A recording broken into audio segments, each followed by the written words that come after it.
What's up mga sisikoy? For today's video, another deliver serya na naman tayo ng ating minivan na si Bulilit. So ang ating minivan po ulit ay isang mini high-ace concept. Sa mga bago pa lang sa aking channel, si Bulilit po ay isang minivan na ginagamit namin siya sa aming maliit na negosyo. So ito yung products namin, mga toasted bread products. So, pang ginagawa namin, pagka kinakargahan namin siya, tinutupi namin yung upuan, tinutupi ko yung upuan, and then nilalagyan ng tinapay para marami siyang mailagay sa loob. So, ang unit po namin is high roof na Suzuki minivan.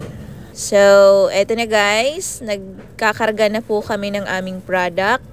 Ang order po sa atin is 350 bundles. Halo po siya ng butter toast, ota, pilipit, and mamon.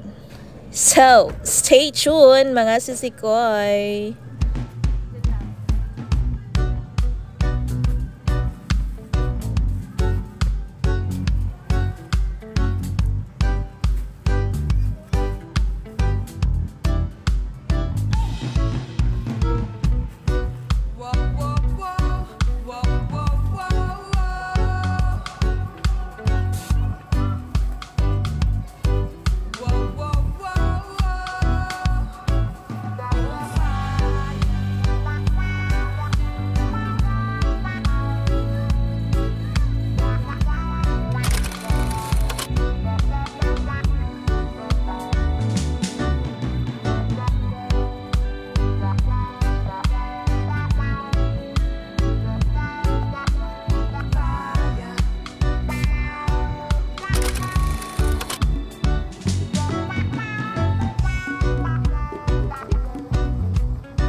And voila, andito na kami ngayon sa NLEX. Papunta na kami doon sa aming pagdi-deliveran. So, ang deliver po namin for today's deliver vlog is Camarin. Ayan. So, stay tuned mga sisikoy. Ginabi na pala kami. Ginabi na sa traffic na aming dinaanan. So, eto pa-exit na kami ng Mikuwayan. Dito po ang daan namin. So, fast forward na natin. Voila, eto yung daanan papunta doon sa kanila. So, eto yung shortcut. Shortcut pero sobrang lubak. Thank God na ganto kaliwanag ang aming headlight. And para po sa kalaman ng lahat, ang aming headlight po is projector headlight ang tawag yata doon. So, may LED siya and then projector light po. So, malaking tulong pagka ganito yung mga nadadaanan mo para talagang sobrang liwanag. Time check, 6:33 PM na po. Medyo malapit na kami sa aming pagdadalhan. Ito po yung way. Part na po to ng Camarin. So, stay tuned mga sisikoy.